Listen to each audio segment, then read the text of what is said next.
Yan, welcome mga ka-printing tsaka mga ka-DIY diyan dito sa ating Facebook halo-halo na printing, technical tips, mga general technical tips tayo. Mapa-computer yan, printing, minsan sasakyan, yan minsan may solar panel tayong mga content. Ngayon po, eto po yung mga naghahanap ng template ng Brigada Eskuwela 2026.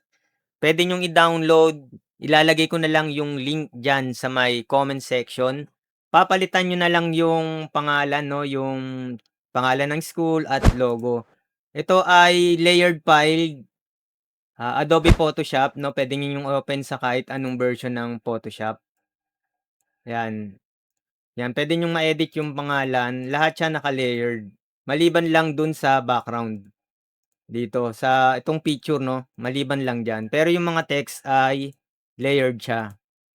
Ini-invite ko po kayo na bisitahin din o mag-subscribe sa aking YouTube channel, yung Bentech PH. Nagtuturo po ako dito tungkol sa printing, printer reviews, computer tips, computer troubleshooting, at iba pang mga technical na puwedeng makatulong sa ating pang-araw-araw na pamumuhay. Para sa mga ordinaryong estudyante, teacher, sa mga nag-aaral ng ICT, mas pinadali at more on hands-on po tayo dito. Yan, maraming salamat. Hanggang sa muli, wag nating kakalimutan mag-follow dito sa Facebook at dito sa ating YouTube channel. Maraming salamat.